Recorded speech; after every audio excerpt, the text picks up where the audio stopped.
Guys, I'm just making a small video about Muhammad and superstition.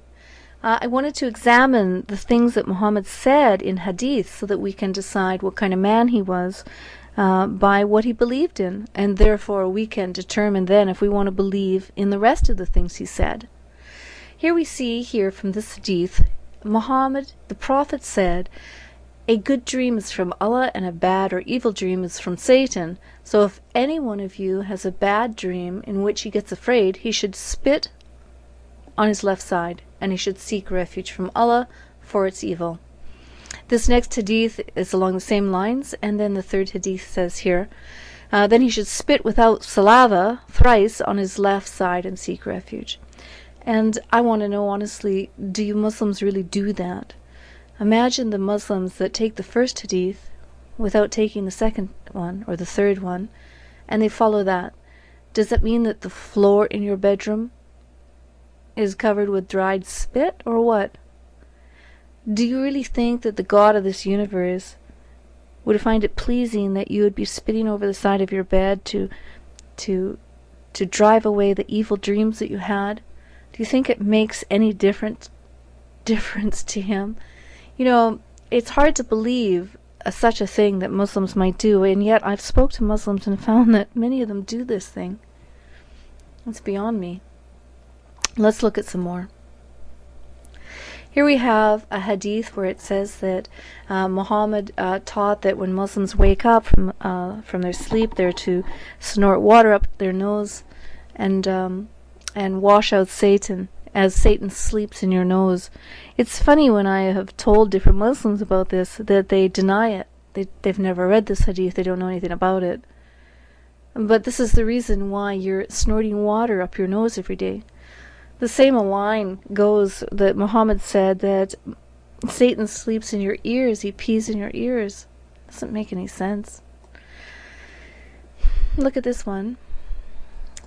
The Prophet said, when you hear a crowing of cocks, ask for Allah's blessing, for the crowing indicates that they have seen an angel. And when you hear the braying of donkeys, seek refuge in Allah from Satan, for the braying indicates that they have seen a Satan. Really? Really?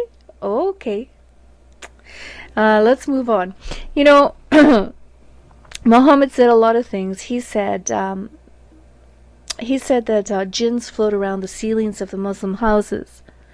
This is particularly frightening for me because I can't imagine being in my house or anyone being in their house and looking up to the ceiling and worrying that some jinns are staring at them and they're floating around the ceilings. But this is what Muhammad said. Muhammad kissed the black stone. He was afraid of strong winds. Muhammad said for you Muslims to wipe your butt with an uneven number of stones. Muhammad was walking in the graveyard with his friend.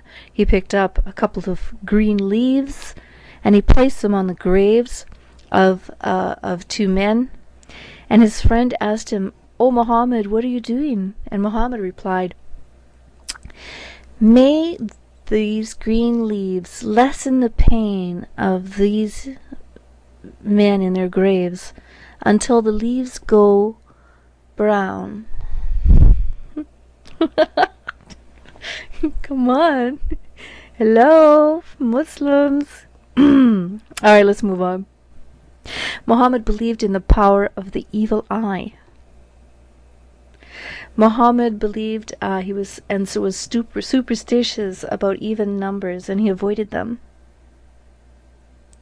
Muhammad said that when a Muslim enters the bathroom, he should enter the bathroom with his left foot. And you know, I've asked a lot of Muslims, do you really do this? Do you enter the bathroom with your left foot? And they admit they do. I can't help but laugh. Do you really think that God cares about this issue? Is God superstitious too? Or is it just you guys? Muhammad said that when you're in the bathroom and when you finish taking a pee, you're supposed to shake your private parts 3 times, and you're supposed to say with each shake, in the name of Allah, shake, the mercy, shake, and the merciful, shake. And then I guess you're safe, right? You're safe until you have to happy again? I don't know. Is God Almighty, is he happy that you're bringing his name up and holding your private parts at the same time? Guys, what do Muslim women do? How do they shake? Oh, it's too much. Muhammad said that you're to eat a date every day to keep evil spirits away. And Muhammad was afraid of knots.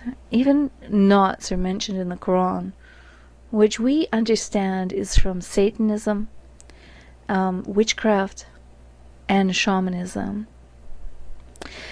Muhammad taught that black dogs are from the devil and they should be killed. And Muhammad said not to kill the house snakes. House snakes? Yes, indeed. He said don't kill the house snakes because they are converted jinn and they've become snakes. If you have one in your house, you're supposed to warn him 3 times to get out. And if he doesn't, then you can kill him. Alright, let me scroll down. I have another hadith here. This one beats everything. This hadith here, this one right here. This one here tells a very interesting story because it says, in fact, it says that if a man is having carnal relations with his wife and he's supposed to pray before he, does anything. Before they do anything, they're supposed to pray. If they don't pray, then Satan can affect what they have, what is born from their union. But the fact is that Muslims forget, or rather perhaps Muhammad forgot that when he said this hadith, he forgot that his parents never prayed such a prayer. And then Muhammad was born. So what is this telling you?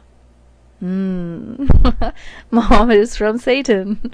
Ta-da!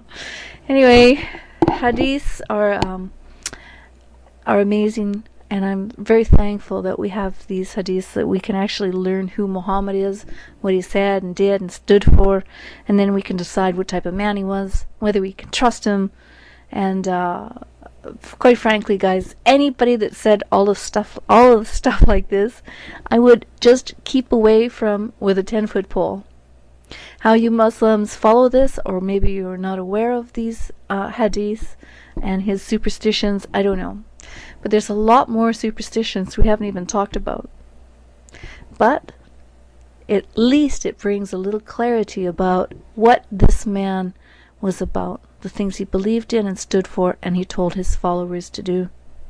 Therefore, I would recommend any Muslim now to get out of Islam, because if a man talks like this, then how can you believe him about the rest of the things that he says? Have a good day.